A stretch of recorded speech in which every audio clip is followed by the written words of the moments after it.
We have a fine young man that I am sure anybody who is involved in the movement for democracy in the Gambia knows of, even the ones on the ground, the old, the young, a great fighter, a brother.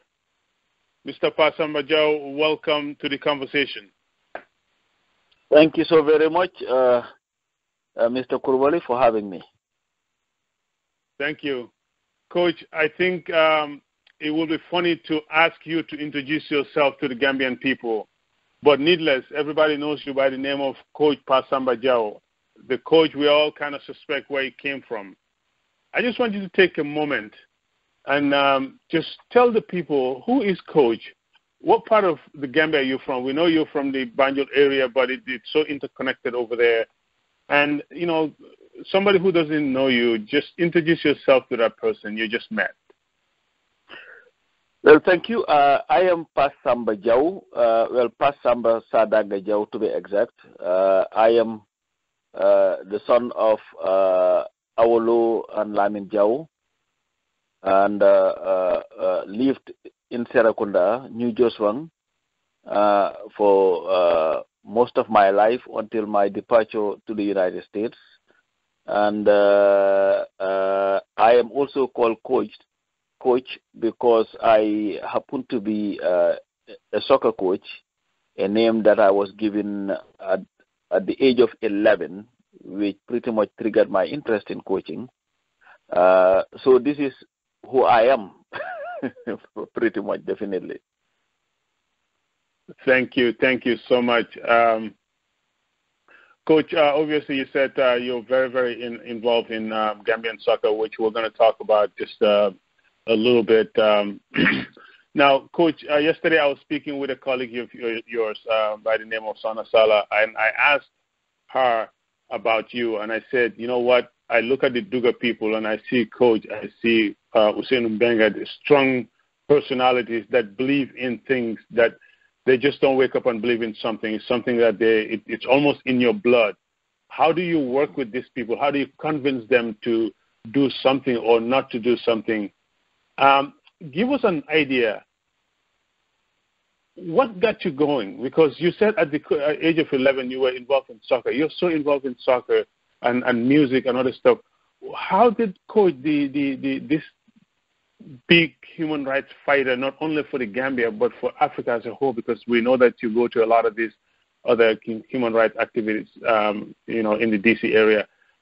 When did this start? How did it come about? Interesting. Well, it came about in certain ways. Let me see, from childhood, because I have a cousin who I call a brother, the Gambian way. His mom and my dad have the same mom and dad. So he was raised by my father. His name is Lai Sohna. Lai Sohna was this community guy, but he also had a lot of friends who were part of a struggle, because this struggle is not a new thing. This is the First Republic, one of which is Momodou Dumosaho. So I grew up around people like Dumosaho. And then, of course, that went to, a little later, Tombong Sedi had moved into our neighborhood and was also kind of involved in this thing. So I was always surrounded by that. But my real involvement in politics or this human rights thing, I think, is directly linked to the formation of DOI. Because when DOI came into being in 1986, I started developing interest in what they were doing, because the politics that I knew prior to DOI coming was the politics of the drumming, the dancing, and all that. So, but when they came, I started going to the office.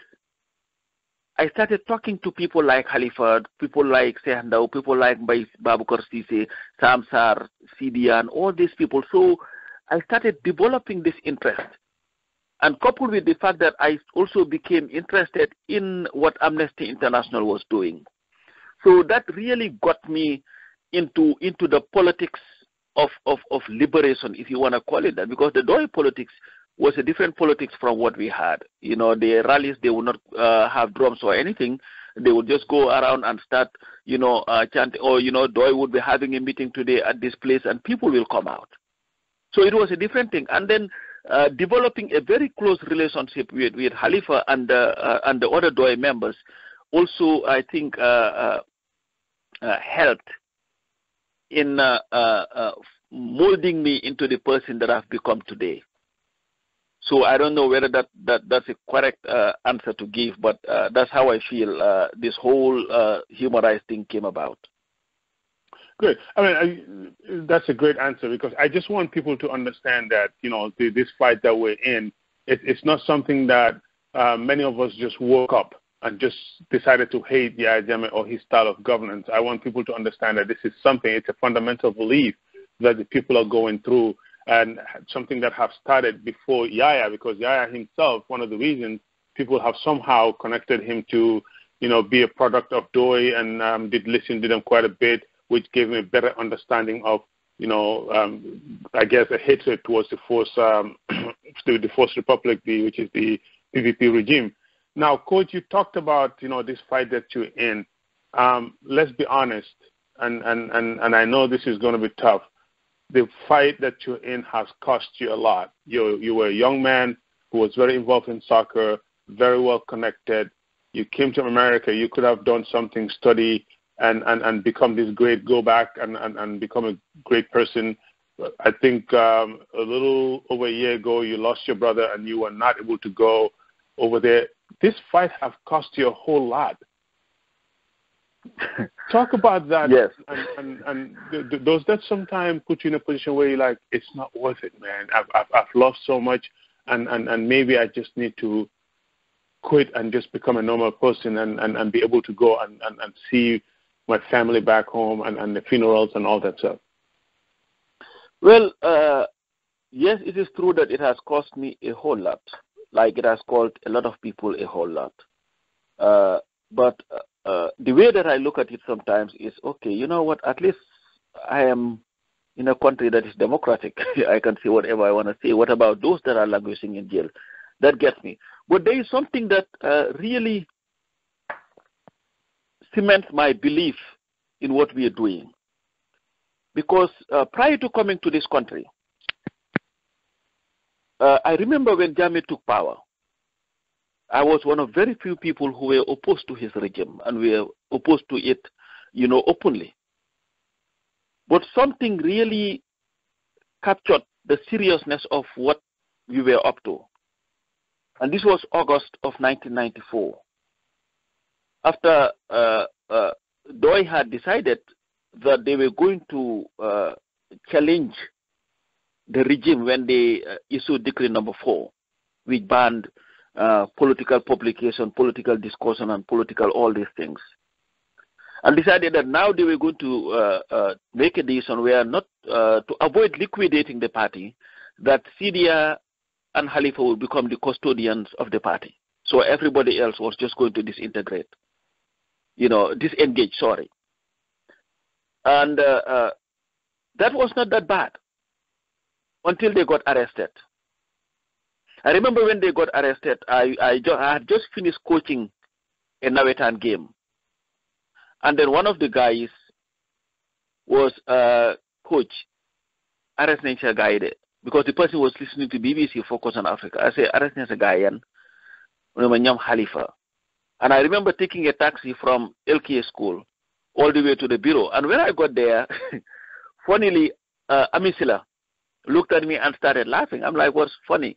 She was, I knew you would be the first one to get here. But then something happened. Because during the trial, I used to go and have a tape recorder with Khalifa, where Khalifa was recording messages. And when he was recording the messages, the objective was because he was preparing himself to go to jail. So if he was sentenced and sent to jail, that was the message that was supposed to be going out. Because this was the first time in my involvement in Gambian politics where somebody was preparing himself to be sentenced to jail. So that to me was something that stuck to me for a very long time. I'm like, okay, this is not a joking matter anymore. This is a serious matter. Because look at this guy now. Here he is every night recording messages. in expectation that he was going to be sentenced to jail, and when he went to, if he were to go to jail, he would want this message to be out. So, to me, I look at that, Krubally, and I also, having come to the United States and studied the civil rights movement, studied the Mandela, what he was doing, and all these things. So it puts everything in perspective to the extent that I do not. Yes, I feel the pain of not being able to bury my own mom. I feel the pain of not being able to bury my brother or to visit their graves. But again, there is something a lot more powerful than that. That is the lives of people who are being destroyed every day. Because for Coach to say, you know what, hey, I'm tired of it, I'm going to the Gambia to visit my mom or visit my mom's grave, that's easy. But that would not change our situation, and that would not change our condition. And this is why I refuse to even think about giving up. Is it hard sometimes? Yes. And we all hear it from our family, from our friends, you know, Lidanchi, Sona, Ginachi, you know, Lochi, Jili, and all these things. But to me, I just cannot see myself giving up on this struggle, especially given what is at stake, where people's lives are at risk, people are being jailed, people are being killed, little kids being raped, and all these things. So unless our situation changes, I think it is safe to say that we'll be doing this, and maybe we'll lose a lot more people who will not be able to see. But it is a fight that is worth fighting. I don't know whether that answered the question.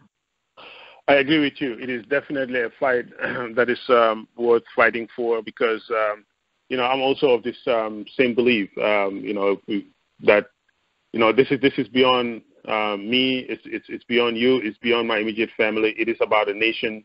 And I always reference to people that, especially the ones that are in the diaspora here, that this freedom, liberty, and the wealth that we're enjoying today was somebody died for it and somebody fought for it. But Coach, you said that at that young age, you seen a grown man, a family man, preparing themselves to go to jail, and here you are recording, and then you come to the United States, and you continue to fight. And you find yourself arrested and thrown in jail. You're a parent. There's a sense of responsibility that comes at a point where you've been thrown in jail, you risk your job. Just tell us the feeling that what keeps you going? You know, Johnny said that he knew that somebody was out there talking for him. And when I talk to you know, a whole bunch of people, there's a reason why they keep going. What keeps you going day to day beyond the fact that you believe in this and you're willing to go to jail, you're willing to die? Coach, you can get killed any second. If Yajame can get rid of you today, he will. And I think that will give him a few more years in power than he would have had. Well, I think that's a very interesting question. What gets me going is a total belief in what we are doing. Like I've always said, that if you are in this for emotions, you would leave it because of it. You have to be in it because you are principled about it. You have to have the principles to be in this fight. And you see, the people that you work with sometimes help. In fact, for the most part. That day, the most interesting thing, when we were in the jail cell, and I was talking to Osmenga. In fact, that was the longest time that we sat together and spoke. And it was so interesting. We had the nicest conversation. You know, at no point did we, in fact, regret anything that had happened. Even though when we were there, you were pretty much cut off with everything. You didn't even, first of all, there is not even a clock to know what time it was. And DC is a place where everything is a tunnel. I didn't know that until we were arrested. Because when we were first taken to the police station, and then later we were taken to an other holding jail where people, you know, go to from there, they take you to court. It was pretty much a tunnel. It was just a tunnel to the place. And you are searched every step of the way, handcuffed, you know, your hands, your legs, like you've killed somebody or so. But at no point did we regret anything. And we got in there.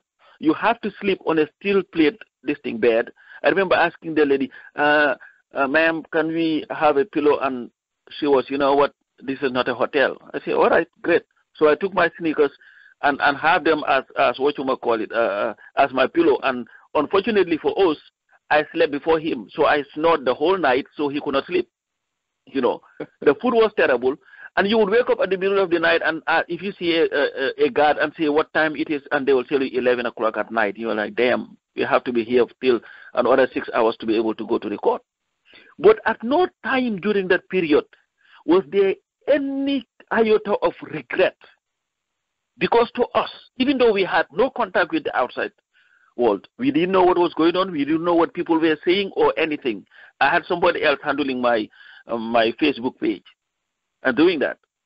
And it was a tough thing in that we did not tell, like my girlfriend didn't know I was going to get arrested. Oz's wife didn't know that Oz was going to get arrested. So they just heard that, oh, these people are arrested and you're running. So we had a lot of explaining to do when the thing was over. But it was a great feeling being there and sitting with people. And you know, when it really hit us was when they transported us to the courthouse. Of course, again in handcuffs and all with the searches and all that stupid stuff. And then people will ask, oh, you guys are wearing the same T-shirt because you had our Duga T-shirts. Yeah. Why are you here? We're protesting. They were right on, brother. You know, these were people who were brought there for robbery and all this stuff. But they were so inspired that we, you know, protested and got arrested. So that alone gets you going. And we came out, and the love, the pouring of support from people. Of course, it was hard on families. My daughter, my oldest daughter, was so angry that she was there on Facebook fighting with people.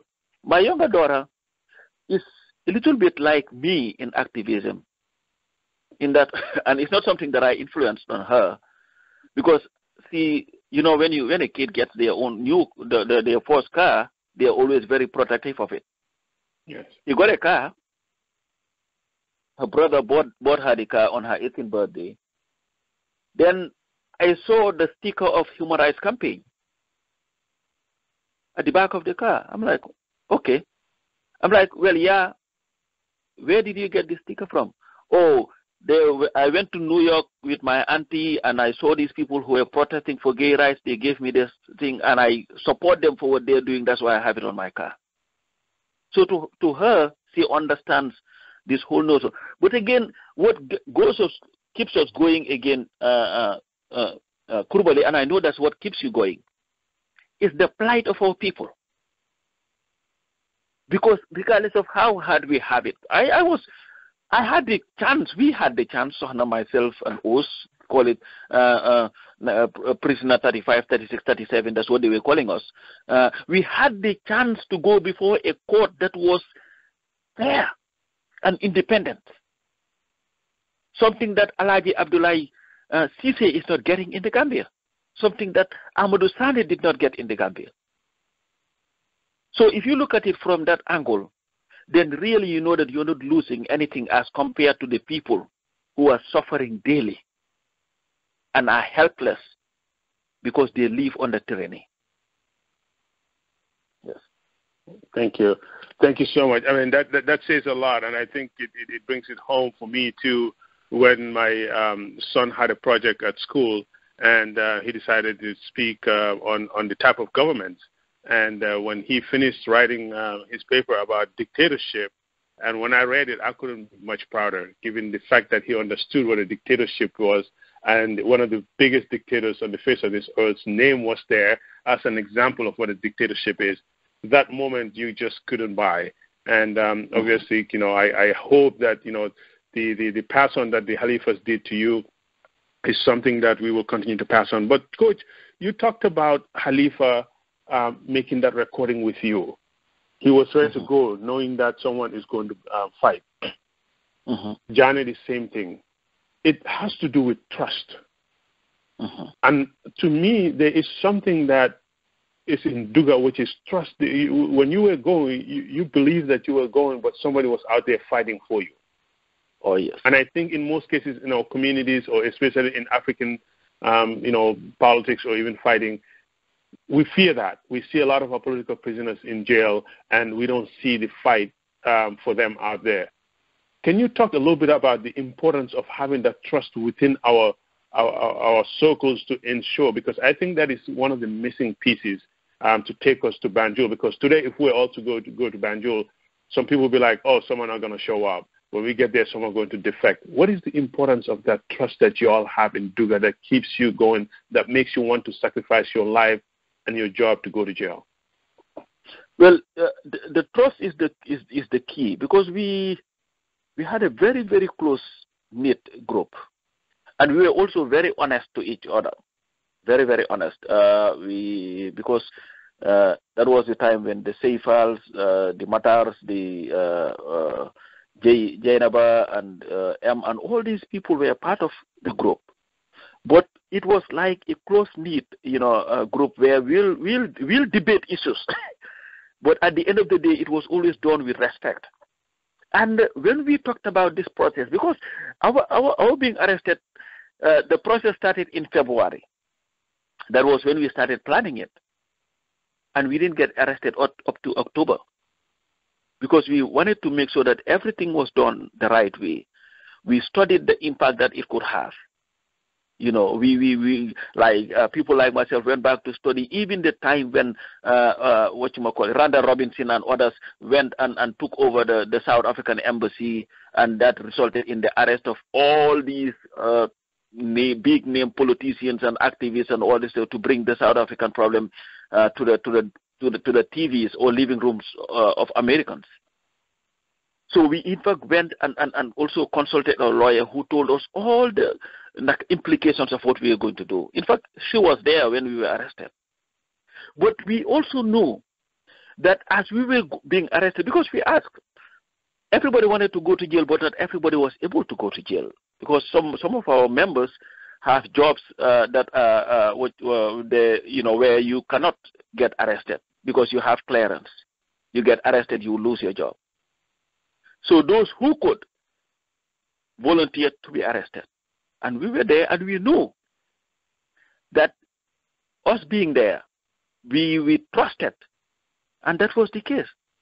That the Sayis, the Jays, and everybody else was going to be out there advocating for us, doing the work that was necessary. And we were also able to collaborate with other people, because the Sigajans and the bankers and all these people were also part of it. So it became a family thing. And you see, it showed that what unites us is greater than what people claim to divide us. Because normally, if you see that whenever we do something that is impactful, everybody comes and fights. But you see, the trust alone is not enough. Principles is the guiding thing in a struggle. Because you will not leave a group, defect, and join the enemy if you are principled about why you joined the group or why you are part of the struggle in the first place. So I can trust you, but if you're not principled enough to understand why you are in this fight to end tyranny, then that trust may not take you long. So the principle is the most important thing. One has to be very, very principled in what they are doing, that even if you were to leave this organization, you would still be in a position to continue to fight that fight that would eventually liberate the people. Because at the end of the day, unless we all see Gambia and not self, this fight is going to continue. But again, the trust is important, but the trust without principles, I don't think will take us anywhere. And I am glad to say that we were very principled in what we were doing, and there was a lot of trust in each other, and that made it a lot easier, together with the support and help that we got from everybody, including yourself and all the Gambians in the diaspora and even back home. It was a great feeling, and, if it is necessary, we'll have to do it again. Thank you, Coach Pa Samba. I couldn't agree with you more. To me, I focus on trust, and the principal part, I could see how your trust can be compromised if you don't really believe in what you're doing. But, Coach, I'm a young man. I just want to get started in this fight. Talk to me. Tell me what I need to really get going. Tell me, you're talking to a young man that comes to you and say, I want to be part of Duga. I really believe in what you believe in. And I want you to accept me. I want to be the next Coach Pa Samba Jow. Well, first of all, what I'll advise anybody, do not get in a struggle based on emotion. You have to believe in what you're getting into. And to believe in it, you must understand what you are getting into. And there are a lot of pitfalls. You will go through a lot of troubles for yourself, for your family, and everything else. You will, in fact, you should be ready to, in fact, sacrifice personal growth for this struggle to succeed. So for you to be part of it, this young man, first of all, ask yourself, why am I in this? And why am I doing it? If you're doing it for name and fame, this is not for you. If you're doing it for the greater good of the Gambian people, then this is definitely for you. And you must not pick and choose what rights to defend. Because if you are a human rights activist, you defend human rights. You cannot be a civil a freedom of speech activist and I don't care about freedom of association, because they are all interlinked. And the personal aspect of it is going to be very nasty. They will attack you. They will attack your mom. They will attack your father. They will attack everything that they can. But if you are able to withstand that, then this is definitely for you. But again, one thing that most people should understand is that your responsibility as a human being is for the salvation of your fellow human being. If you are a religious person, that is the truth. If you're not a religious person, that is the truth. Because no man is an island.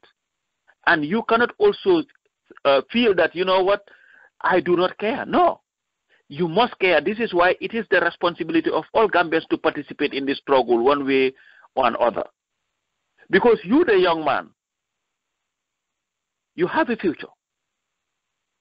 And that future must be guarded. And you don't want to live a life of darkness. And you don't want to live a life of burdensome. Now, how do you ensure that the future that you will inherit would be one that would be ideal for you? That is to make sure that a government that is in place is put in check.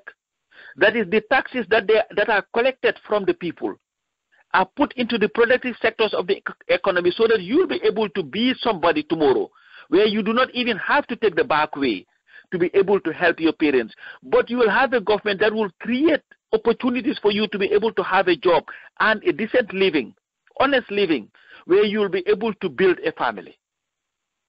But you also need a country where you will be able to speak your mind without having to be killed or sent in jail or censored by anybody.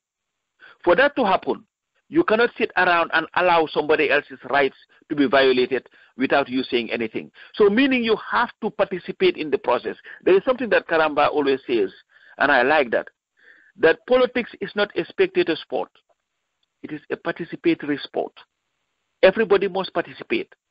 But life is politics. Your alarm clock that you set up to get up is politics. The food that you eat is politics. Your father working to make sure that you can eat is politics. The price of the commodities that they buy to make the food is as a result of political decisions that are made by people. So everybody must get involved in this process. And you don't have to be the next Pa Samba Jow, but you can be the next you. That is by doing what you can to ensure that you will live in liberty, dignity, and prosperity. MB. Thank you, my friend. Very well said. I like to do these things because I want people to understand that what you're doing is not for fame, because God knows you could have really earned your fame doing what you do best, which is your love for the soccer. We're going to switch gears for a quick second, Coach. We're going to come back to politics. Obviously, that's going to be the core of this conversation. But when I came to the D.C. area, obviously you were somebody that I wanted to meet. I was not able to meet you because you're a busy man, and of course I had to chase around all the foods, all my Basse folks over there. Now, Coach, you love soccer. Like you, I grew up loving soccer, and I can still remember growing up in the provinces, names like Kwame Owens, Idar Kar, Saho, and all those people. But that was back then. Soccer was really nice.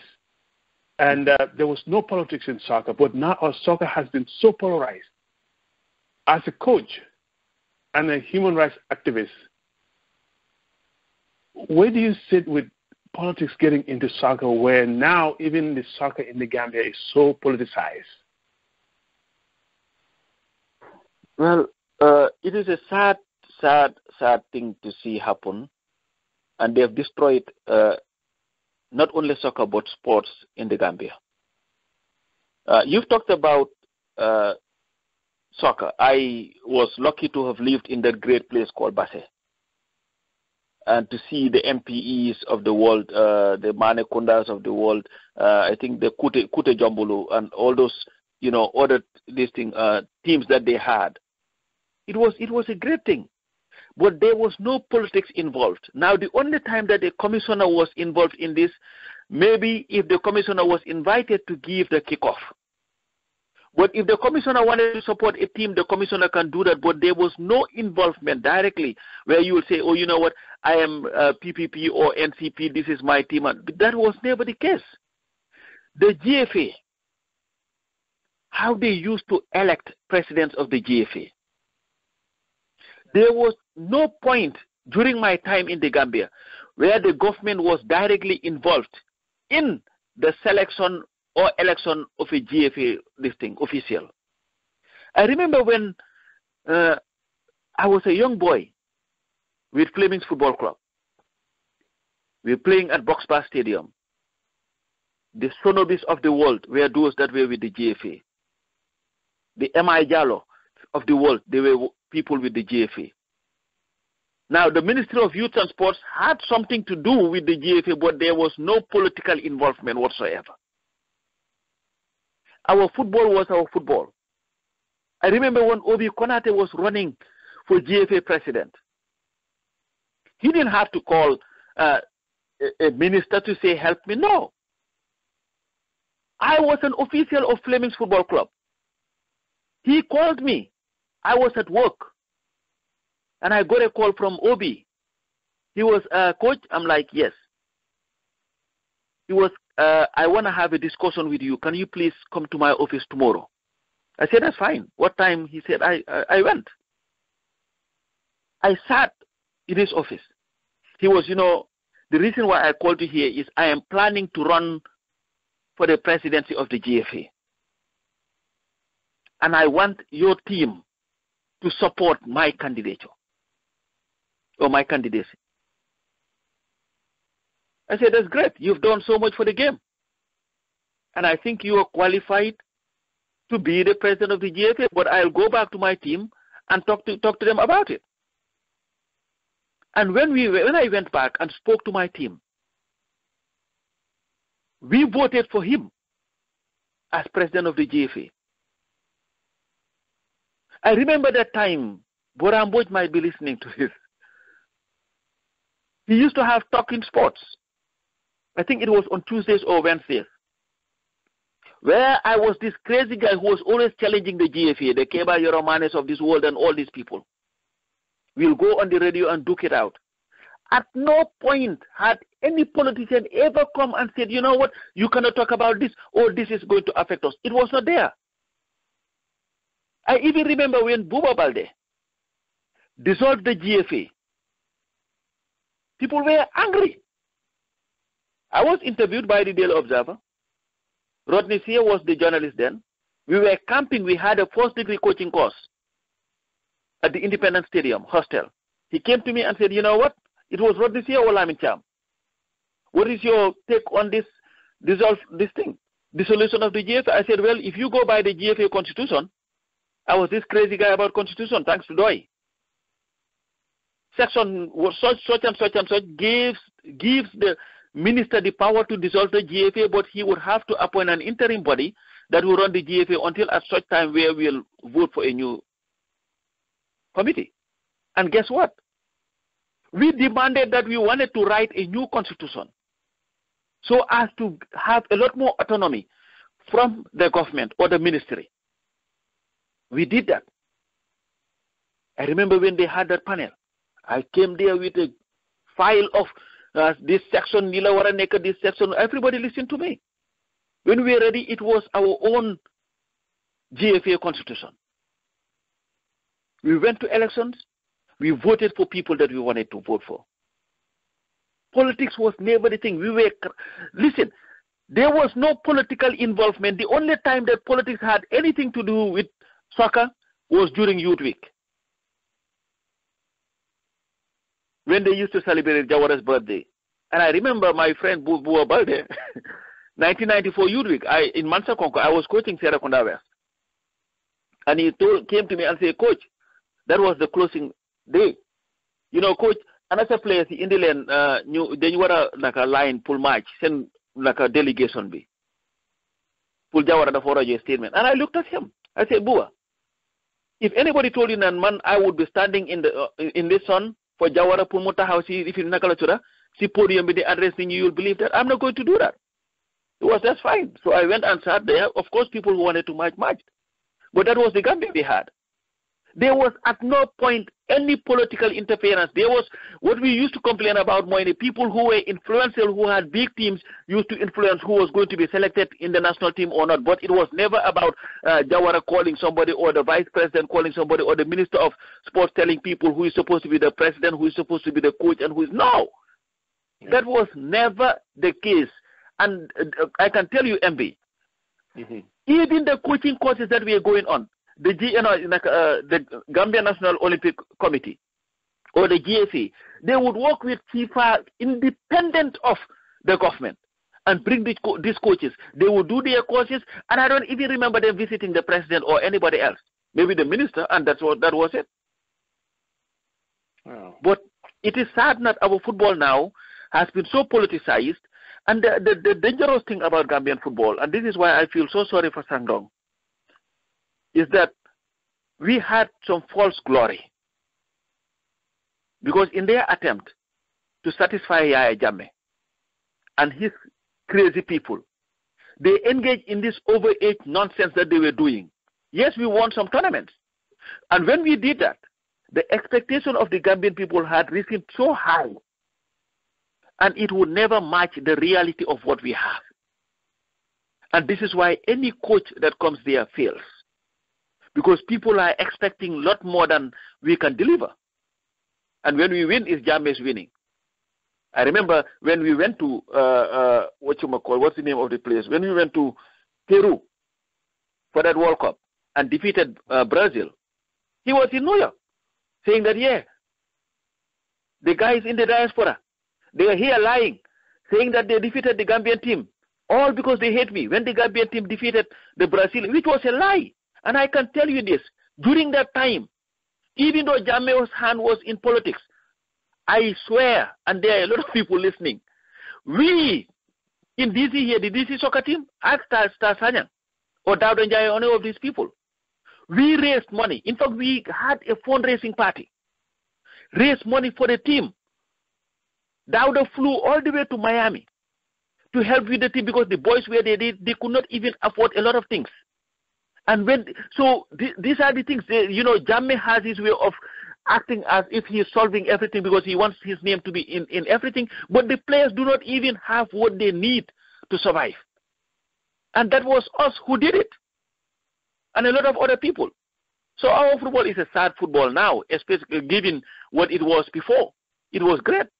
You go to game, you see people who can play. It is sad. Indeed. I mean, I say this because I used to live right on Box Bar there, and whenever I came to Banjul and those Nawetan evenings, they're moments to remember because I could still remember the crowds I could hear the cheerings at my compound there, and Gambian soccer was just beautiful. Now, you mentioned that when the team came to Brazil, when they beat Brazil, you guys flew to Miami, you helped out. Are you still somewhat involved in Gambian soccer somehow? No. And the reason for that is, we are toxic. Okay. Most of these people would not want to have a phone conversation with me. I see the Gambian Coaches Association. I am one of the pioneers of that association. We created that. I was one of those I was one of the first members of that. When we had these coaches from Nigeria, they came and suggested that. I was there. I remember we used to go to meetings, and I remember this guy, Ibunjai, the son of Hawks, used to tell me, because I would go with my big file and say, you know what, coach, kay talk suma bor fi yow dang ñu bëgg yeb so ñu ñi jema jaay jàng fi ni nit ñi dañ am soxla bu ñoo doxi. We started that, build it from nowhere to where it is now. But most of these coaches on the ground today, I avoid calling them because they are all so scared of Yaya Jammeh and what he can do to them. I even saw the director, now the guy that they call the director of youth sports and culture, or Ministry of Sports, or director of sports, or whatever. He's a guy, I know him very well. We used to hang out together. Used to go to his house and all that stuff. We coached together. He coached one team, I coached the other team, and we'll hang out and all these things. I saw him on Facebook. I was like, oh, that's my dude. Send him of course, friend's request. Of course, he's never going to respond to that friend's request, so I had to cancel it. But I understand, because to him, his job or his survival is more important to him than that relationship. But that's the price to pay in a tyranny or fighting tyranny. So I'm not directly involved in soccer, but I try to help people and talk to people to try to encourage them. But I am still very, very involved here in the DC soccer thing. Unlike more than I would have loved to participate some more, in Gambian soccer, but it is what it is. I did hear about your soccer team over there, because I was told if you want to see a coach, if you can't, just go to the soccer field.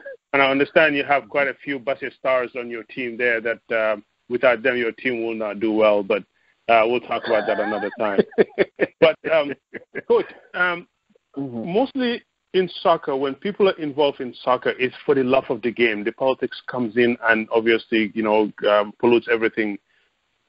Just talk to these guys and tell them the importance of keeping soccer away from politics, what the benefits of that is, and the benefits of developing these players, and how it helped the past generation to really be able to produce good stars, and people in the sports arena like Tijan Masane Cisse. Talk to us about differentiating these two. Try and convince them to say politics doesn't belong in soccer, and this is the good, this is the bad. Yeah, thank you so very much. I think that is very important. The state, and this is why FIFA has made it absolutely clear that they do not want a government to be interfering in any sports body. They have it to be an independent entity. And this is why every time a government goes in and says that they are going to dissolve a federation, they get suspended. That country gets suspended from participating in FIFA tournaments until they can regulate themselves again in accordance with the FIFA laws. The problem that we have, for people to understand, we need Gambian stars, not APRC stars or DOI stars or UDP stars.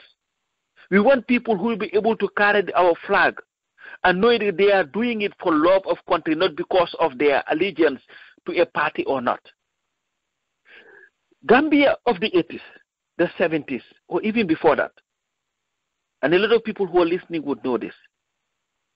People loved the game. They did not care whether Jawara was there, or they did not even know about PPP or DOI. That wasn't their problem. They did all they did for Gambia for love of country. And this was why a person like Biri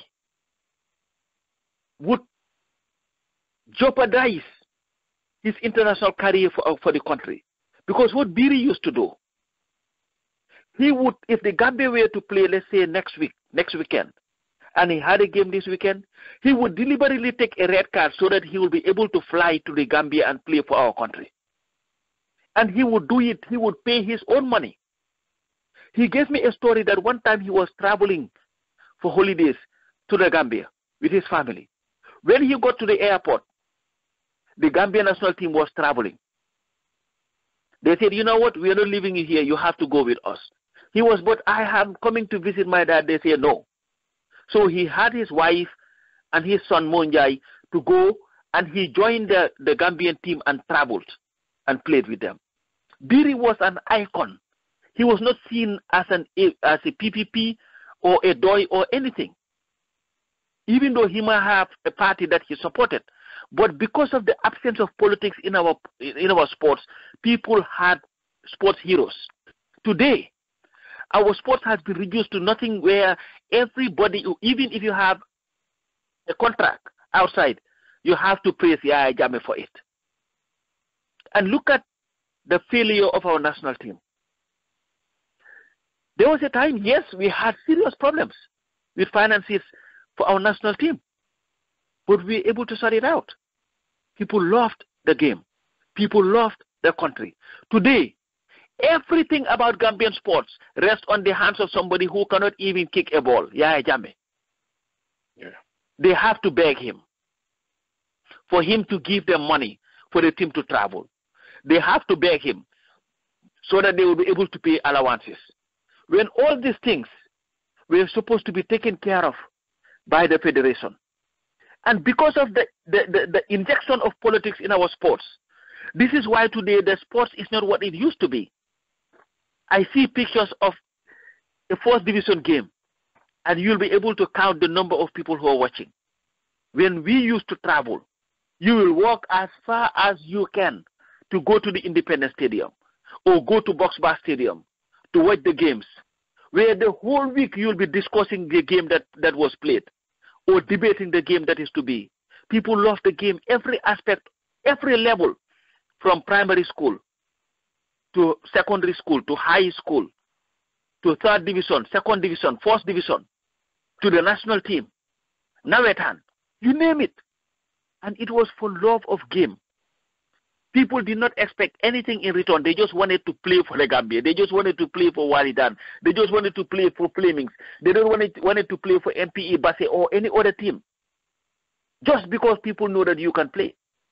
But because of the injection of politics in our sports, that game has been destroyed as well. Because we have people who have no understanding of the game. Kaba Bajo, what does Kaba Bajo know about Gambian football? To be the head of the GFA. What has he ever done in sports? What? To be the president of the GFA. Today we have an APRC plant as the president of the GFA, where everything they say is we are thanking His Excellency, Sheikh Professor Dr. Al-Haji Yaya AJJ Jammeh Babili Mansa and all that nonsense that they call him. So what I want people to understand, and even the government, please, Yaya, I know you think that you know it all. Leave us with our football, our sports. Stay away.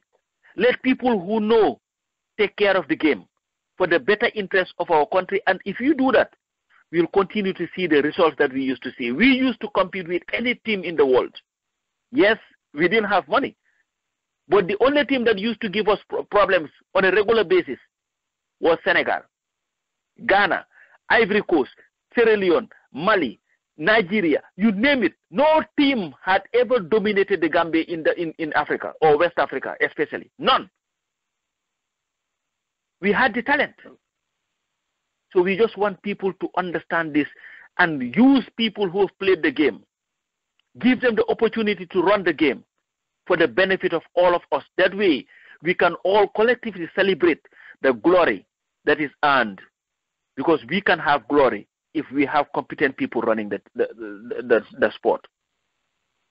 Well said, Coach. Thank you so much. And when you mentioned Senegal being our only trouble, you reminded me of the Zone 2. No matter how well Gambia does, somehow Senegal finds a way to beat us. Those were some very bitter memories there. I remember listening to those. But, Coach, we'll come to Yaya Jammeh in a quick second. Again, this is just a simple conversation. Ladies and gentlemen, you listen to Momodou Krubally with Coach Pa Samba Jow, I have to say, speaking with you was probably one of the toughest ones because you've been out there, you're very well spoken, and I wanted to make sure that this is a great conversation so that people can really benefit from it. You're a coach in D.C., and I've heard you talk about players and how disciplined you want your players. It seems like you have their interest at heart. And it brings me to the question. We have some international players right now, and I've met quite a few of them when they've come to L.A. Somehow I connect with them. Are these players guided, for one? Do they have Gambian agents? Do you think somebody out there is watching for their interest? And is there a system in place that these talents, when these overseas clubs come into the Gambia to pick up these talents, does the teams enjoy, some kind of benefit, given that they're the ones that nurtured these talents? And are these boys going to someday retire, regret that, their agents didn't plan well for them? Or is it something that you've thought about, that maybe they've been used and their interests are not being represented? Well, you ask a very, very important question, and I think about that a lot. I'm not going to name the player's name, but I know of a player who played at a very high level for a very long time, but today is struggling financially. He's somewhere in Europe. And I think it's a lot of lack of guidance. And what I would advise is that this is why it is important to have competent people to run the federation. Because you look at the NBA here in the United States, with all the millions of dollars that are paid to people, yet people are taken to class to give them financial advice how to handle your money. Because the life of a footballer, man, if you're at the age of 35, you're done. And that is, in fact, a stretch. So meaning you have at least another 35 or 40 years to live on an income that was coming maybe on a weekly basis or a bi-weekly basis, and you are spending. So I think this is where maybe the GFA should find a way where they would have financial advisors, where all these players would go through this period. Like a person like Biri can come and explain his plight. Because Biri played for Seville. He played for B1901. And up to today, Seville, they sing his praise. If you watch the Seville games, they have a pavilion that is named Biri Biri Noche. That is his name that they sing every day until the game is over. And he was there from, I think, up to 1975. From then to now, every day they sing his game. Every weekend, Biri's name is being sung. But how much money does Biri have to show for everything that he did for Gambian sports or for playing in professional? But this where you bring him in and say, you know what, Biri, we want you to advise these kids to understand the dangers of professionalism. What you need to avoid, the financial pitfalls. You call somebody like SFI, he played professional too. You call somebody like Joe Tennis, he played professional too. And as a scorer, he visits Gambia, you invite him, he played professional too. Jato Sise, the same thing. Ibusila, the same thing. So that they would have an honest conversation with these kids, so that they would understand that, you know what, the money that I'm earning, if you're playing in the MLS here, let's say you get $100,000 a year. And most of them don't get that. Maybe $75,000 a year. Now in the Gambia, you are seen as this big shot who has a lot of money. Everybody, wants something from you. The aunts, the uncles, and all these things, they expect you to build the most beautiful house, have the most beautiful wife, drive the most beautiful car, and all these things. Bam, you have an injury. Bam, your career is over. Then you go back to Gambia. What would they tell you? He did dafa am fayda dem na be Europe amu fa dara play bam fa play yep ñu ko ciow dara la fa jëlé wuton. So how do we help these kids that are coming up? There are a lot of talented kids to understand that. And most of them did not even finish high school, or they were not very distant, because I've spoken to a lot of them and I know a lot of them didn't do very well in school, which is okay.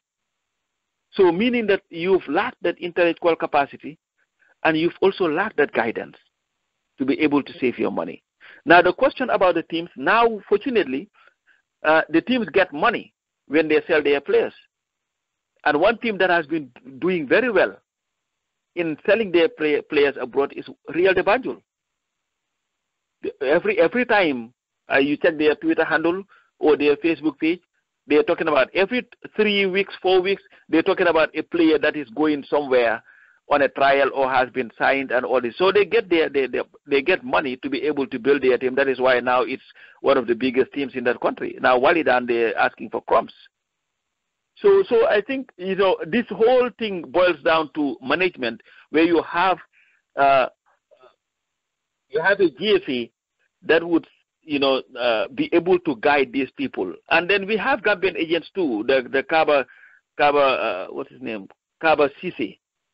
Is an agent, and I think there are a few other agents, Gambian agents too. But you talk to some players, they also tell you very horrible stories about dealing with some of these Gambian agents too. So we have to have a regulating body that will regulate all these things, and then have the GFA to make sure that these players get the guidance that they have. Even the academies to regulate it where it would benefit those who participate in it. But what we have is like Janga Jutasla. You have some tunes running everything, and nothing is working. But we need to help these kids so that they understand that you cannot be a footballer for the rest of your life. You have 10 years to make your money, that is if you're lucky, and 35 years to live off of what you've made for 10 years. Yeah. Thank you so much, Coach. Again, I had said that we're not going to keep you here for long. I could sit with you and speak soccer. You gave us a good background of what really motivates you and keeps you going. And obviously your love, other than, fighting, what else you do, what your passion really is, soccer, obviously, and your family. We're going to switch back to politics over here. I'm really sorry if we're going to keep you maybe for another 45 minutes or so. I hope that's okay with you. Like I said, I really think you have a lot to talk about. I'm actually not even going to talk about the music section that I was really going to focus on. I think I will need to bring you back and just speak about music, because I have a different take on Gambian music, and I know your passion for it. And when I speak passion when it comes to Coach, it's not something that you just enjoy. I think it's almost in your blood, which when I look at you, that's what I look at. The fight, it's almost injected in you. I don't think you can help yourself. But let's switch to politics here for a quick second. Or would you like to take a break for a quick second? No. Let's go. Keep going. Let's go. I'm good. Yeah. Good. Let's switch to politics over here. Just to let you know, I had Sohna yesterday for 3 hours. She didn't complain, so hopefully you won't complain. Let's switch to politics for all right. Let's switch to politics for a quick second. Okay. Coach, give us a pulse of the fight that you're so passionately involved in right now. Where does the movement stand right now? Is Jammeh stronger? Is he weaker? Where are we at? I think Jammeh is at his weakest, but we have not also realized how close we are. Because the Jammeh of 1994 or the Jammeh of even 2011 is a different Jammeh from today. Because things have happened. There is a saying in Wolof, ne fendo am fanweri at, no lie would last 30 years. Because two things have happened in our struggle, internationally and domestically.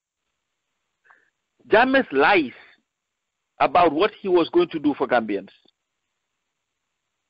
have caught up with him. Because now the Gambians are feeling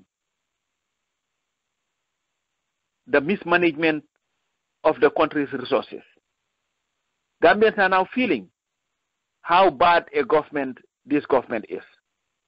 So this is why today every Gambian is suffering. Every Gambian is struggling. Because first of all, just forget the human rights aspect of it. But economically, most Gambians today cannot even afford 3 square meals a day. Even those who have jobs. If you look at the director, a grade 12 director, whose salary is $6,166 a month. This is a guy, maybe like Pata. He has 2 wives. And now, during our time, when we were growing up, when our parents had more than one wife, everybody lived in the same compound. No, now they have to have each their own compound. And chances are you didn't build those compounds. You rent them. If you bring Sakomalo here, you have to take Sakomalo there. If you bring Galongi Dulin Fele, you have to take one there. And they also each want to drive a car. So even the rent alone, plus the feeding, you will not be able to sustain. And the way that we live as a country, if MB is a director, every other young person from Krubally Kunda would want to come to MB and say, Nko, I need this, I need that. And it is also our tradition that if you are somebody who had grown up to earn a job, to have a job and earn decent living, you don't only feed your kids, you feed your dad and your mom too. Every month you might want to drop a bag of rice at your mom's house so that they would pray for you. So meaning that people cannot even, those who even have good jobs cannot even sustain themselves. The businesses. Every businessman is suffering in that country because of the high taxation and VAT. There was a report recently where Gambia is ranked 13 or 15 in the whole world as the country, as one of the countries with the highest taxes in the whole world. I'm not talking about Africa, the whole world. So people are suffering. And you are competing with somebody who does not pay taxes, who does not even have any overhead. He uses the military to sell his stuff. He uses the government vehicles to transport his stuff. Everything he does is free for him. So meaning those who have business cannot survive. Those who have jobs cannot survive. The kids are leaving their families now, taking the back way and dying from it. People cannot take care of their kids. So the suffering of the people on the ground has become a daily reality of the Gambian people. And so Yahya Jammeh cannot continue to lie to them about their realities. And then in the diaspora, we've been able to awaken the sensibilities of the whole world about the plight of our country, to the extent that finally the EU has been able to see the excesses of the Jammeh regime, the Commonwealth, the United States, the UK government, all these so-called donor agencies and countries finally now see that Gambia is a problem.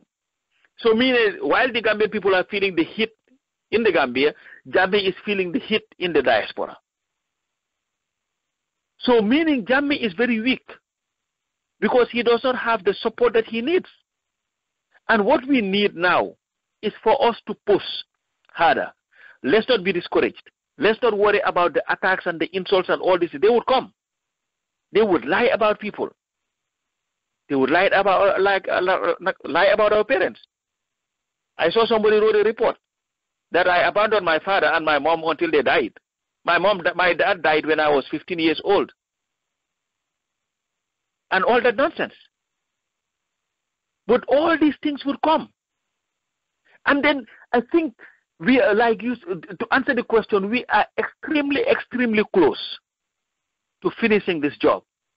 What is lacking is the determination and the precise focus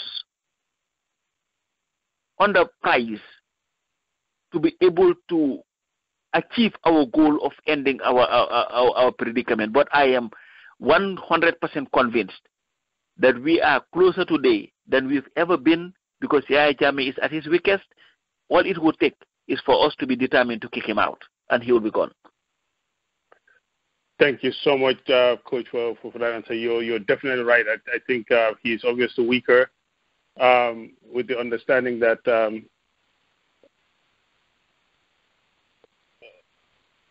Hello? Obviously he's a lot. So sorry, Coach, about that. My alarm had gone off a little bit. Now, Coach, I know you're very fond of saying "Wahi geja sahako tontu." That's your line. I'm going to ask you a question here, and I don't want you to give me that answer. The Islamic State of the Gambia.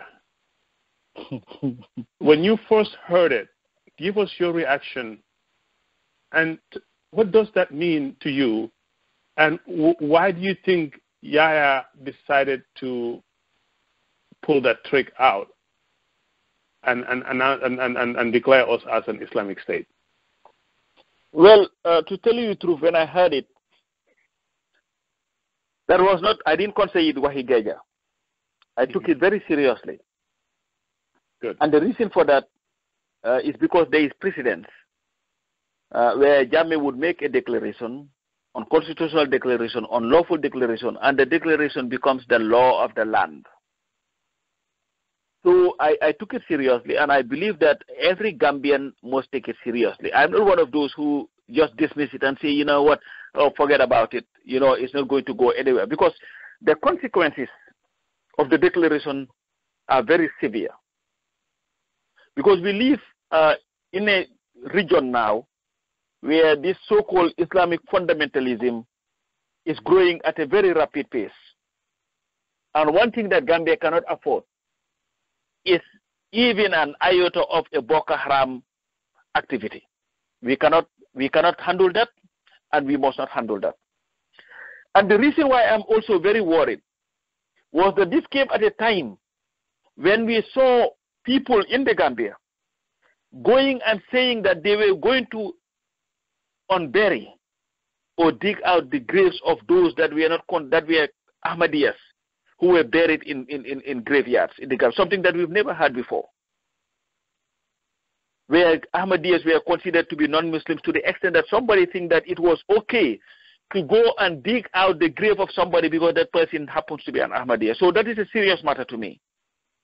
And it wasn't long ago where I think it was the Foreign newspaper that reported that in the Fournies that there were some youths who were arrested because they went and started, you know, ending people's sabars and stuff and saying that it was un-Islamic. So this is why I took it very seriously, and I think everybody must take it seriously. The reason why Yahya Jammeh said that is Yahya Jammeh is the biggest hypocrite in the world. He doesn't believe in anything and would do whatever it is for money. Since all his other avenues have been shut down, what does he do? He tries to win the support of other people. And the stupidity in him, he believes that by declaring an Islamic state, that in itself would get people to start sending him money. This is why he was all in this Dubai thing and all these other places that he's been trying to visit to try to make some money. So Yahya Jammeh, as long as he gets what he wants, he doesn't care how the Gambia runs or how many people dies. All he cares about is Jammeh and his survival. So to me, that is why I believe that we must all take this pronouncement very, very seriously and must not just dismiss it as something that doesn't make sense. Yes, it doesn't make sense, but we are dealing with a leader who has never done anything that makes sense. Indeed. So Indeed. I believe that all of us must denounce this and must fight it. Because one thing you don't do with Yahya Jammeh, don't let him get his way and say, you know what, just sit and go. Yahya is crazy. Yahya is one of those people, he likes to prove himself. And it doesn't matter what he takes or how many people suffers from it. He is just stupid. But one thing Yahya Jammeh doesn't also like to is to be challenged. So this is why I believe that we must all stand very firm. I don't care whether you are a Muslim or a Christian or whatever. We cannot have a country where somebody would wake up one day and declare it is an Islamic state with total disregard to all the other Christians. Or that same guy, if he can do that and get away with it, what would stop Yahya Jammeh to wake up tomorrow and say, you know what, this is going to be a Jola state or a Mandinka state? This is the same guy who woke up one day and said, you know what, I wanted my face now on the money, and it is there. Yeah. The same guy who started arresting imams because he's telling them when to pray and all that stuff. So what makes us think that this is not something that he, you know, to us, we must not, we are playing with fire. And we must confront Yahya Jammeh to end this nonsense of his Islamic state. We cannot deal with it. And the hypocrisy of it. And to fight it too. we need to expose him for who he is. This is why when he said Islamic State and talking about dressing, we put the daughter's picture on Facebook. We didn't want to involve her in politics. But don't go and trying to tell my mom and my daughter how to dress when you have your daughter dressing like that all over the place. Don't tell me you're an Islamic State when you have no problem hobnobbing with the Church of Scientology, a group that does not even believe that the Abrahamic God that the Christians, the Jews, and the Muslims believe in. So we must always call out Jammeh for his hypocrisy, but we must never take him for granted. He is too dangerous to be taken for granted. MB. Thank you so much, Coach, for that. You've mentioned a very, very important thing when you said Jammeh does not like to be challenged. We've seen that with the Katong youth. We've seen that with, Duga. You guys do an excellent job challenging Duga. But before I get into that whole challenge, that whole, Operation Burma with the Scientology, the Church of Scientology, Coach, Duga is obviously one of the civil rights groups out there that is putting up a very good fight against the Jammeh regime. Within that group rights, just kind of switching now gradually into our politics, you have some very strong women in there. I am of the true belief that part of our women folks are the reason their lack of participation, because Jammeh has done a very good job assaulting the men, the men in that country. But our women have stood by and watched it, and most of his support are from the women population. You work with some very strong women, the likes of Sohna Sala and Sophie Cisse. Tell us a little bit about the importance of having these young women. I don't want to call out a young woman, but there's somebody who says, Manduma Wahkat, I don't know how to talk, I will support. Tell them the importance of having more of the people like Sohna Sala and the Sophie Cisses out there, the importance, the Mama Lingers, the Fatou Kamaras, because we've seen when Mama Linger went to Geneva, it elevated the fight. And, it really got, because the women are very good at presenting. Tell the Gambian women the importance of having them there and how easy it is that, don't be intimidated, that we will listen to you guys. Even strong personalities like Coach were easy to work with. Yeah, I think that's a very, very important question because there is something that Oz would say always, that without the participation of these women, we will never be able to achieve our goal. And the women play a very, very, very important role. And I am very happy that we have very, very strong women in the struggle. In fact, our women, for the most part, are stronger than the men. If you look at somebody like Fatou Jaw Mane, Nyancho, who is one of the most fearless people you will ever come across. She has no problem telling you the truth in your face, anywhere.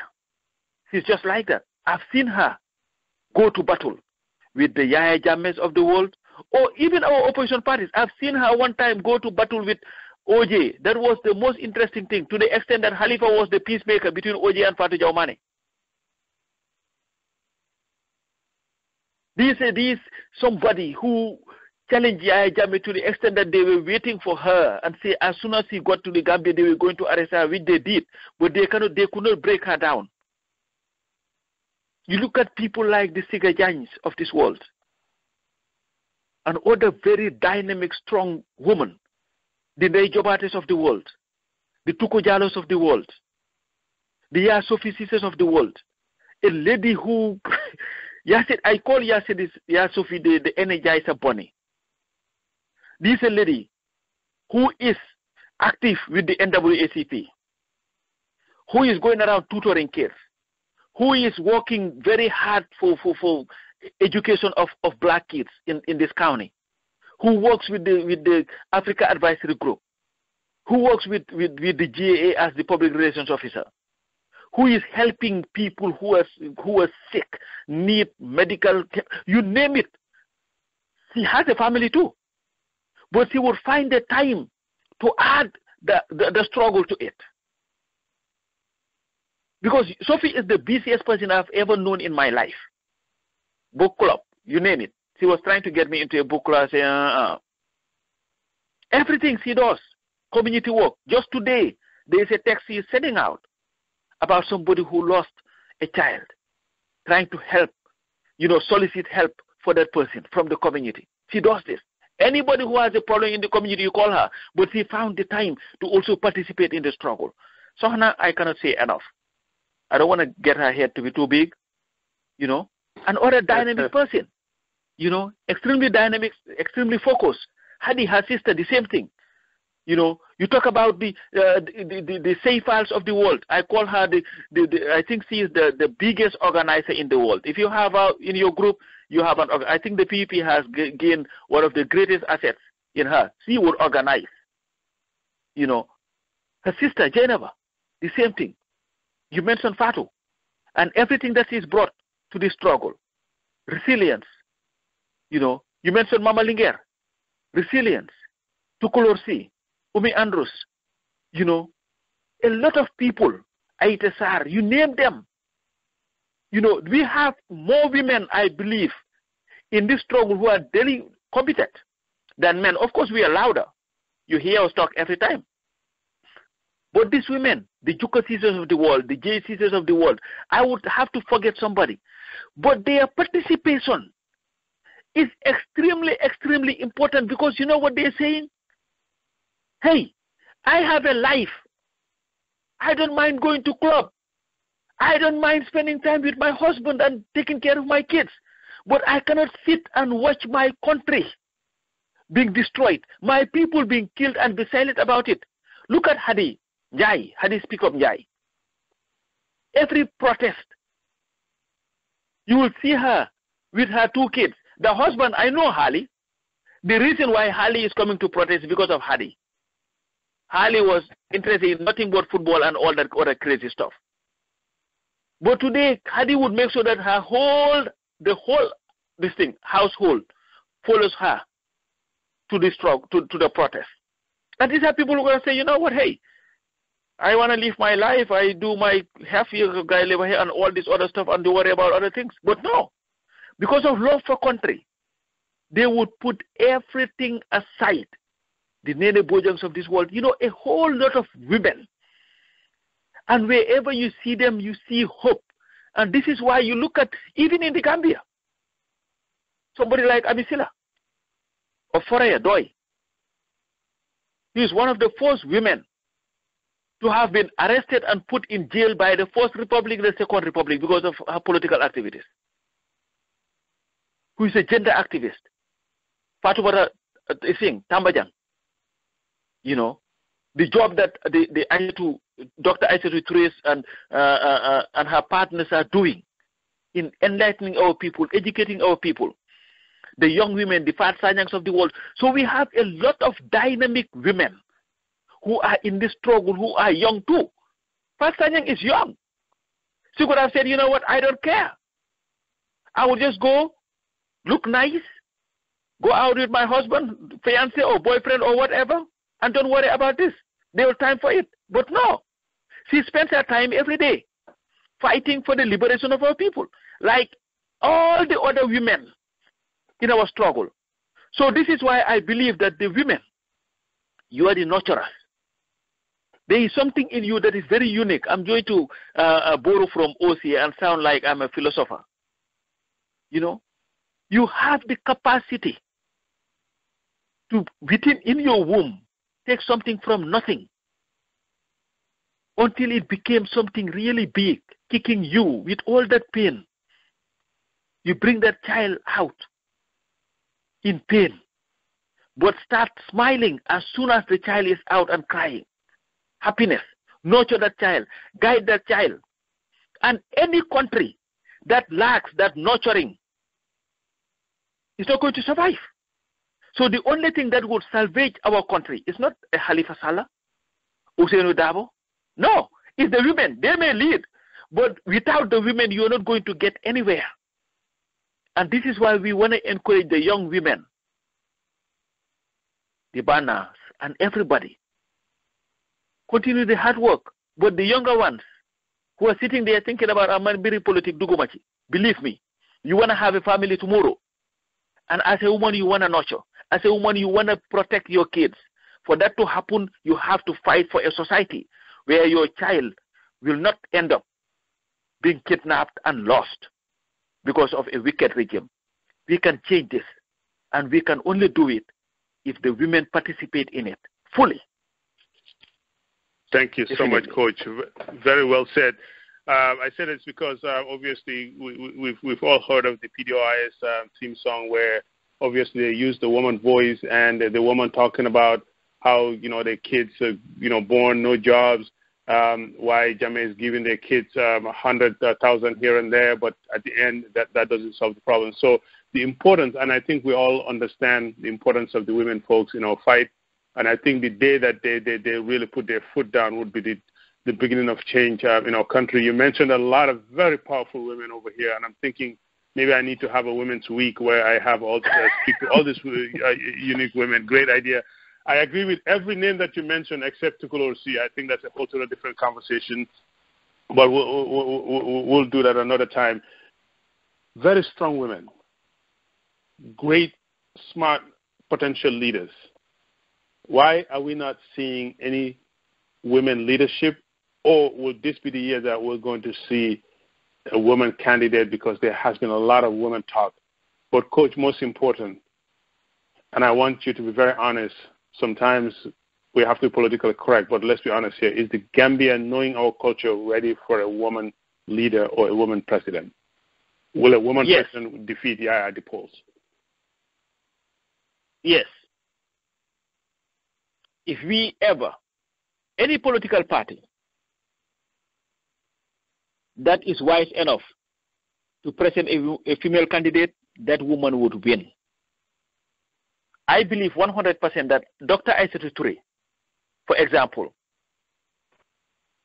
is the most qualified candidate today in that country. This is just my belief. For various reasons. Intellectually, she is very qualified. But most importantly, she also has credibility and respect of not only her peers, but even from the politicians. There is no single political party in that country that does not respect Dr. Aissatou Touré. So if I were to have a compromise candidate, I would have her. And Aissatou Touré has proven something that is harder to achieve than even winning votes. The work that she has done with her colleagues to go and ask these women who are so entrenched in their culture to drop their knives and turn those people to be advocates against FGM. I think that is the most powerful thing that anybody can do. And I believe that for too long, we have relegated the women to the side. I'm not talking about make a woman a candidate because she's a woman. No, I'm talking about qualified people who can win, who can convince people. People who have no baggage with them. Because if you look at it, let's be honest. If a Doi candidate is a Halifa Saleh or a Sidi Ajara or whatever, UDP might have a problem with him. If it is an Usainu Dabo for UDP, Doi might have a problem with him. If it is a PPP, Oji Jallo, maybe another party might have a problem with him. Because of they all carry something with them that had to do with their interaction, something that they've been doing for politics, and then, this back and forth and all these things. So, I believe 100% that if we have a qualified woman who can convince people, like Dr. Touré had been able to convince people to give up what was harder to give up than votes, they stand a great chance of defeating Yaya Jammeh. And you know what too? When a woman is determined, nothing push them back. If they are determined to do something, yes. Go ahead. No, I'm talking about if they are determined. A determined woman is like a lion. I'm serious. You better just follow and clap and just tear them up. So you're telling us that if a woman candidate is filled, Coach Pa Samba Jow will be out there campaigning for them? Yeah, I will. Because I've said this. I've said that if they have one candidate,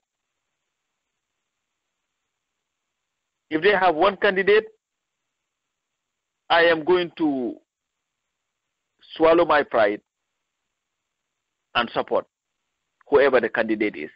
But I hope it's a woman, a qualified woman, Dr. Aissatou Touré. Thank you so much, Coach. Thank you so much for that candid answer there. Ladies and gentlemen, once again, you're listening to the conversation. Momodou Krubally speaking with Coach Pa Samba Jow. Already an hour and a half into this conversation, Coach, and I feel like we can go on for hours. We're going to try and trim it down a little bit, Coach. And we're not going to take a break. Let's just go ahead and switch to politics a little bit. I hear that hesitation when I said, are you going to campaign? You're not a political guy giving all the political reforms and the oppression that's happened the last 21 years. But recently we've seen that PPP and almost all the political parties have upped their game. And right now PPP is the newest, is the biggest thing in the news. They're going after key people in the community. They're upping their game. Is there returning to the political scene good for our politics right now, or is it not good? Should they have just continued to do what they do now that they're going out and telling people, vote for us, vote for us? Is that helping, or is it not helping us? Well, I think they are coming back is a good thing because I am a Democrat and I believe in multipartyism. But the messaging sometimes is mixed. Because if you tell people that I am just interested in a coalition, but yet you are telling people to vote for you, then which coalition are you interested in? But the PPP, you see, PPP has a problem that it is trying to overcome. In that it has not been able to be active, or because OJ has been struggling now for 20-something years almost to bring the PPP back. Since he got the blessings from Jawara that, you know, they can bring the party back, well, since 2001 when they unbanned the PPP, because there is a pocket of the PPP that was resistant to the PPP coming back.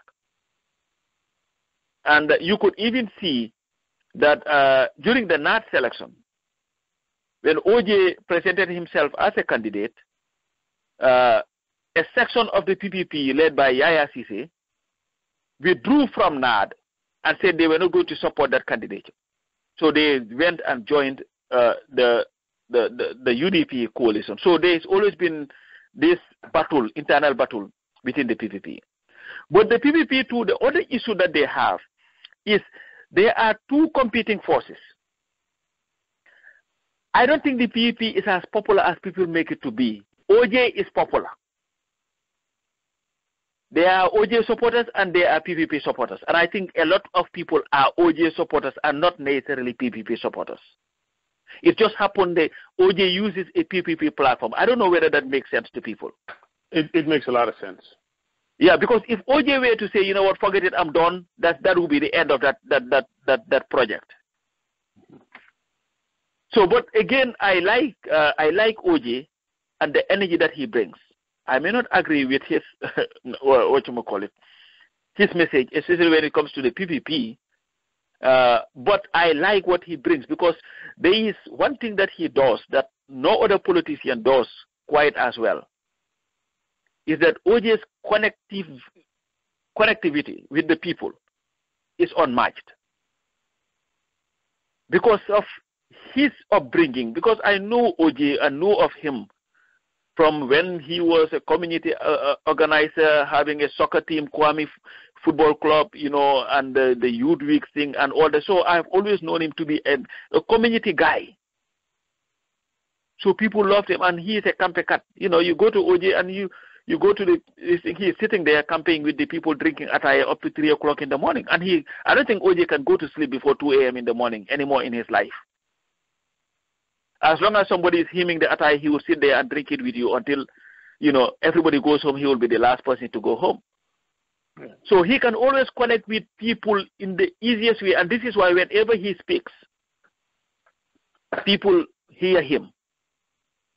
He can feel the pulse and tell people exactly what they want to hear. Now, you can call it pandering or whatever, but whenever he speaks, you can see the reaction that he gets, because he speaks the language that people understand. He is not too complicated in his thing. So to me, yes, the PP is a great thing, and I like the fact that they are going around too and talking, because at the end of the day, they cannot all sit and just wait for this thing. They need to go to the people, talk to the people, and send a clear message to Yahya Jammeh that we are more determined than ever before. And guess what? The NCP is also on the way coming back. Majanko Samusa is trying to revive that party. Yeah. They've already started working. Majanko Samusa is going to be the new Secretary General. Him and the Jibu Giants of the world and all these people are trying to come back. But why are they coming back too? So it's going to be a very interesting 2016, and March 31st will be the greatest time in the history of our politics, definitely. Indeed. I think that will be the beginning of the test that we're all waiting for, and that's going to really determine the way forward, come that March date. Now, Coach, let's be honest with ourselves. With all these political parties that are emerging right now, re-emerging, we all know the two main factors. The reason why we still don't have a coalition straight down is UDP against PDOIS, the two big elephants in the room. You're not crazy about politics, and I know that. Well, I'm crazy about politics. I'm not just crazy about our Gambian politicians. Our Gambian politics. What's the compromise here between these two? You're the man, you're sitting there, you're looking at Khalifa, you're looking at him, and you say, we know if these two people shake hands today, we've got a deal, and we've got a much stronger fight against Yahya. Well, yeah, great question. We've always had this problem. And I've said this, and though people don't like hearing UD people, but I'll say it again.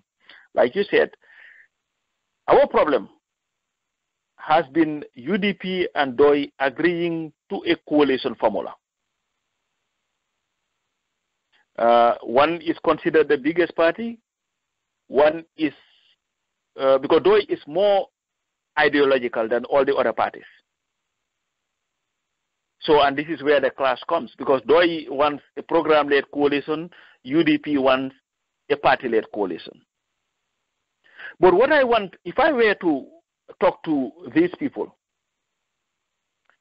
one thing that Ousainou Darboe and Halifa Sallah and DOI on UDP and all the parties must understand is that we have an emergency situation. If you're the UDP, how much longer should Amadou Sane stay in the jail?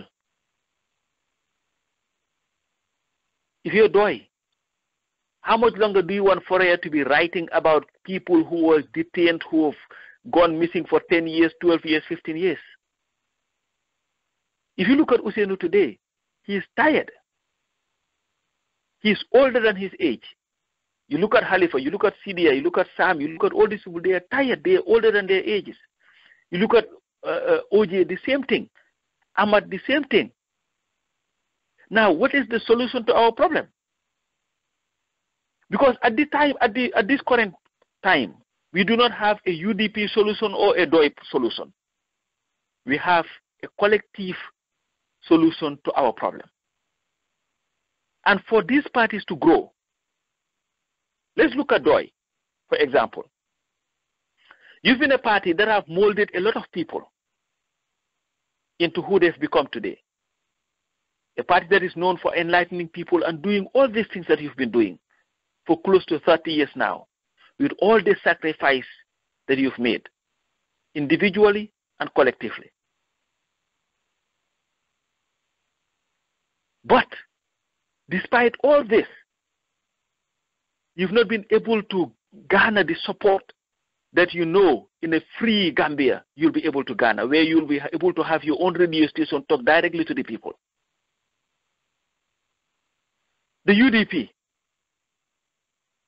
you've been the biggest party.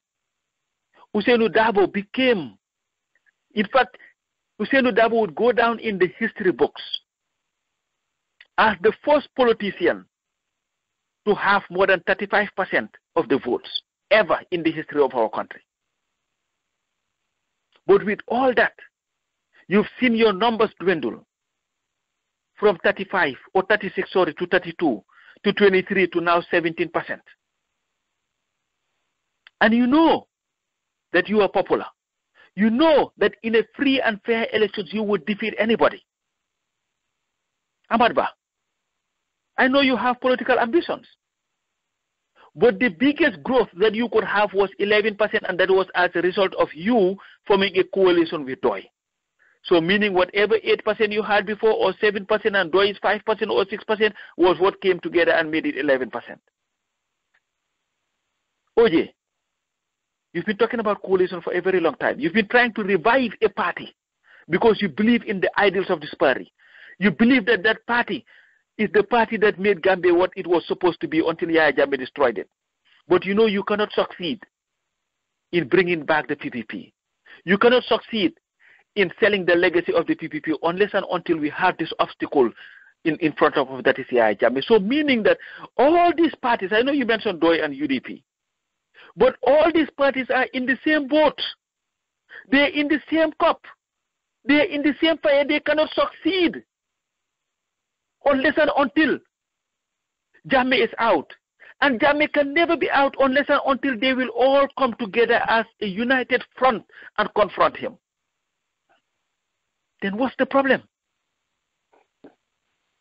If you are so confident of your message, that in the absence of Jammeh's tyranny, that in a free and fair democratic process that you can defeat Jammeh, then why not sacrifice for the interest of Amadou Sane, for the interest of everybody who has been jailed, killed, for the interest of the suffering of our people that you go to every day. I've seen Halifa go to this well where he was looking into the well, women trying to get water, digging water from a deep, deep well, and becoming sad about it. The women singing the liberation songs, crying the daily cries of our Gambian people, their kids being sent away, put in jail, or taking the back way, journalists being killed, journalists being, tortured, and all these things. OJ, the people that you meet in Fas Njagachoy, who are crying, they come on your platform to talk about the hardship of our people.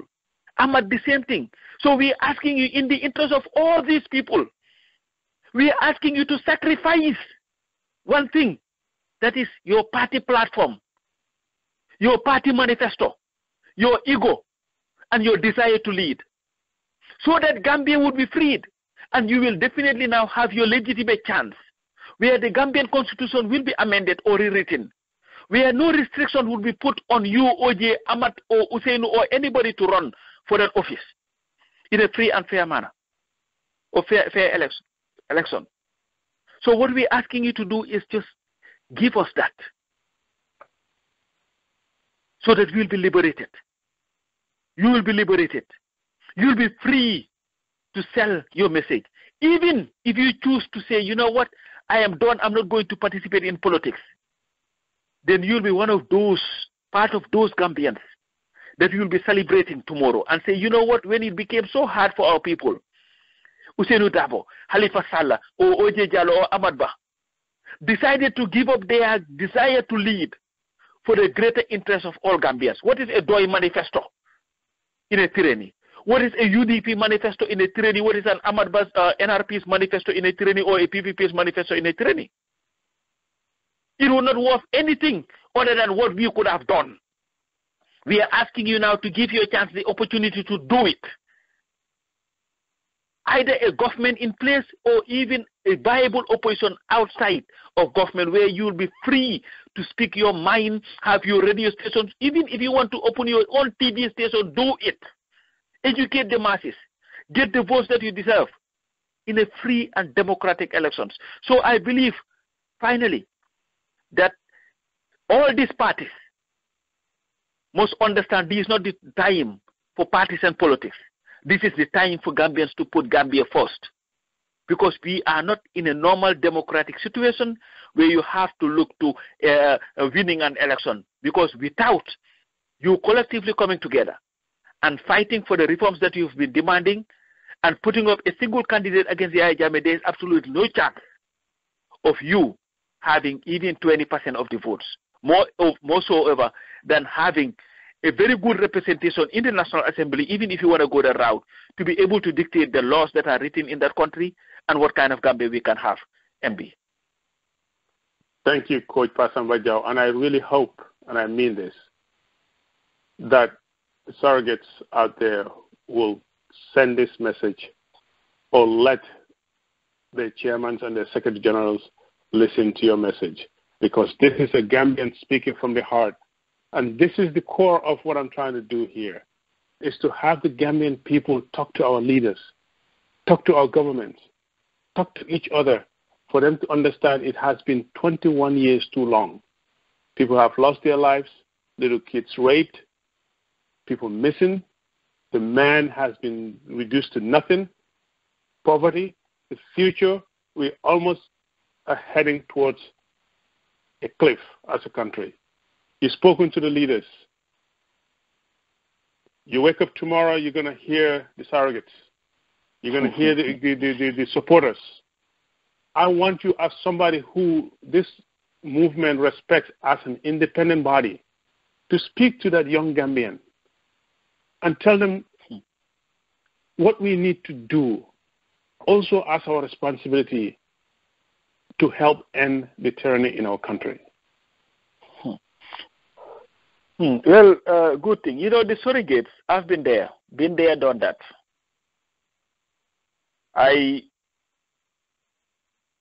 The DOI support group that today became this DOI group, I started in the diaspora, well, at least in the United States of America. Started with Halifa Sallah in 2000, when myself and 2 other Gambians brought him to the U.S. to address the Gambian people after the execution of 14 students. I sold the DOI agenda. I defended the party. The last of which I wrote leading up to the 2011 elections, if Halifa was a mountain. But I've come to believe 100% that this is not the time for people to focus entirely on what will benefit their parties. Because this is a time to focus on what will benefit the Gambia as a whole. I have interacted with every single political leader today. Ousseynou Dabo, OJ, Ahmad Ba, Mai Fati, Henry Gomez, I grew up with him. I've known him all my life. Actually, we are family. Because his sister has a child with my first cousin. Halifa Sallah, my relationship with him, there is no need for me to talk about. But what is important now is not for us to be running around and trying to defend our parties or trying to attack people because they dare question the tactics or policies of our parties. Because at the end of the day, Ousseynou Dabo is a Democrat, Halifa is a Democrat, Ahmad is a Democrat, all these OJ and all these political leaders are Democrats. And the reason they are being questioned is because our Gambia, our country, deserves more than what we are getting. And to the surrogates, if the Gambia was democratic, nobody would be worried about what UDP is going to do or no. You focus on the party that you support. Election comes, you support who you support. I don't care what the Republican Party does. As far as I'm concerned, they can all go to hell. I don't sometimes even care about what the Democratic Party does. Because when election comes and people who want to vote for the Democrat, they will go and vote for a Democrat. You don't hear Democrats telling Republicans, oh, you know what, you should change your campaign tactics. You should do it this way. No. But the reason why everybody is talking about these parties, because we see that without all these parties coming together until we have a democratic process where DOI will be DOI, UDP will be UDP, this will be parties competing for office. Now we don't have that. Now it's Yaya Jammeh versus everybody else put together. So why can't we come together? So to the surrogates of these parties, the supporters of these parties, yes, I understand your love for your parties, but let's love the Gambia some more. And let's also drop this tired excuse of, oh, you guys are here talking. If you want, go back to the Gambia and do it. Come on now. Are you kidding me? That's cheap. None of us wants to run for political office. What we are fighting for is a free Gambia where Ousainou Darboe will be able to participate in elections freely, Halifa Sallah the same thing, OJ the same thing, and all these other people. You, the parties, would benefit more in a free Gambia than mostly, for the most part, most of us. Because there are a great chance people like the MBs, if they go to Gambia, they will go visit and come back. So I hope people will understand that the only reason why we are calling out these people is because we see something in them. Yakar moita guy gets to see it. If we did not trust them, if we did not think that they have value, something to bring to the table, we will not be talking about them. So this is what I just wanted to remind these surrogates, that attacking people is not going to solve the situation. It's not going to solve for your parties, MB. Or help them. Thank you so much. Thank you so much, Coach. 2 hours into this, I feel like we just got started. We just warmed up. I have to bring you back. And I honestly mean that. I hesitated before I sent you an invite to come. I know that you've spoken a lot. It's like, what else can Coach say? But no, you're great. I like this. I like this format that you have, the conversation. Yeah. You remind me, when they say great, somebody once was saying, when you say great speakers, a great speaker is somebody that can repeat the same message and still gets your attention. And you do a very good job in really talking to the people. And I hope that, I'm going to ask all of the radio stations to play this interview, because I think it's a very good one. But with that said, time is always against us, Coach. We will bring you back here again. I just want you to take a moment. I know that you're a member of Duga. Duga recently just had a nice press conference. You all have some goals, a whole total different fight. I wanted to talk about Operation Boromor, how you guys penetrated this regime at the Church of Scientology, which was, like I said, I told Son, I said, I got that video in the middle of the night, and the first thing that came to mind was, Bala Musa, thank you for representing me. Thank you guys for representing us. Tell us about Duga's new plan, what you plan on doing. How do you get through these people, man? They're so secretive, but each time you can tell us where Jammeh is staying. Do you guys really, and this is why I said we need to support you guys, because, my goodness, we need the information out there. You guys can get it out. You're out there nonstop. Tell us about your new plan, the goal of raising money. Talk to the Gambian people that Duga Duga needs your support. Well, thank you very much, MB. I think this is an initiative that we've taken, and I think but at the end, for it to succeed, it needs all Gambians on board. And we've been fighting here for a very long time. We've done a lot in this country. And we believe very much that it is the time now to take the fight to the country. How is that going to happen? Well, there are a number of ways that can happen.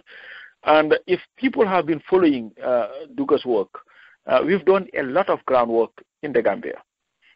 We've done some leafleting. We've had periods where we'll, in fact, have remote control radios with messaging and all that. We've done all that. But we believe that it is important to help the people, organize the people on the ground, so that they will be able to stand up for themselves to fight for the liberation of our people. And this is what we are calling for. People may call it adventurous and all these things, but again, that's what we expect from those who support the regime. And there is a reason why they are worried, because they know that when we are focused on doing something, they cannot stop us. And the regime is, you can call it a failed regime, because they failed. And then the reality of the matter too is that they've gone to an extent where they have become scared of the people. Because if you look at the Scientology thing that we went to, I know as soon as they knew that we were coming, they went and told them. We all got emails and said, you know what, now your reservations have been cancelled. And when I went there and spoke to the ladies, she admitted that they lied, that the place was not full to capacity. And that is a government that is afraid of the people, and that shows the weakness of the regime. And this is why it is important for all of us to work together to ensure that Jammeh would not survive past this year. We're not asking anybody to do anything stupid. But the Gambia is our country, and we have a right to liberate it. And that liberation will come at a price, whatever that price may be. But we'll continue to work with people, and we'll be working with partners to engage them to see how we can execute this so that we'll all end together in our plight, because there is no one single person who has a solution to this problem. MB. Thank you so much, Coach. I will let you go here in a few minutes. I have to ask you this question, and I heard Halifa say it, and I want your response. Mm-hmm. And I almost agree with Halifa. Listening to you, I'm sitting here saying, God, I wish I had this guy on the ground to establish himself like Halifa, where they dare not touch him. Is Halifa right when he said that Coach should have stayed in the Gambia and Coach should have watched how he dealt with this government so that he can go in and out? He said, can you imagine Coach in the Gambia talking to the youths? Is he right to say that, or is it? I guess you can say that he is right, because I think that, to tell you the truth, sometimes I kind of regret that we all left. And I have come to believe that I can inspire people, and I'm not trying to, blow hot air. And a lot of that credit goes to him. I've seen Halifa did something in 2000, and I'm trying to answer this question. He was in D.C. We went to Malcolm X Park. There was a big rally. People were talking and talking and talking. It was dull. It was not organized by us. So I was like, do you want to say something? He was, no. Then he listened to them, and then later he was, Jow, I think I can inspire this crowd. I said, okay. So I told them, I said, listen, I have this guy here. He wants to speak on this. MB, when Halifa got onto the platform and started talking about Pan-Africanism and all these things, it was like Janga Jotas. People got so excited, and everybody was coming to me, giving me their phone numbers. This was not time cell phone. You have to write the numbers and stuff. Their phone numbers and all that stuff. So what I believe too is, like, I know that if I were there, chances are maybe I would have been a lot more effective, but chances are I would have been in jail or dead by now too. Because I don't think I have the patience that he has. I don't see myself, even when I was there with him, I had so many occasions where I confronted these guys. And I believe that if I were to live there, chances are, yes, I could have been saying a lot, but chances are I would have been dead by now too. So, thank you so much, Coach. And I think it goes without saying that Halifa probably is going to go down in history as one of the greatest leaders of in that country, because I listened to him on Denver go at it, and at the end, Denver is like, you know what? My political awareness credit goes to you. And I would confess the same thing. I didn't agree with the first PDOI's newsletter that I wrote, because it took a swipe at my own dad, who was then a member of parliament in Basse. But that was the political awakening for me. And in as much as I don't agree with their politics, I think something is missing there when it comes to Gambian culture and their politics. I still think this man can make a big difference. And I really hope that he will find the time to look into the situation much better and understand that he's done good enough, that he's produced enough Gambians that believe in his ideology, that now he can reach across the table and shake a hand in order to kick Yahya Jammeh out. But with that said, thank you so much, my friend. I definitely I kind of feel bad that I've taken a lot more of your time. We haven't even spoken about music. I'm going to bring you back, and we're just going to talk about music and music. Oh no, that would be great. I'm a talker, so when I get started, I don't stop. So, but I really appreciate the opportunity, and I look forward to maybe having another one. But thank you so very much for what you're doing. I believe this is a very innovative way. This one-on-one talks is great, but keep it up and keep fighting. And we really need what you bring to the table, because you do it with honesty, dignity, and integrity, which is very important. And I love the fact that you are very principled about what you're doing. And hopefully, we will definitely achieve our goal of attaining a Gambia of liberty, dignity, and prosperity very soon. Thank you so much, Coach. Don't go anywhere. Just hold on one quick second. We're going to take a short music break and end this session here, and I will be right with you. Don't go anywhere, Coach. Thank you so much.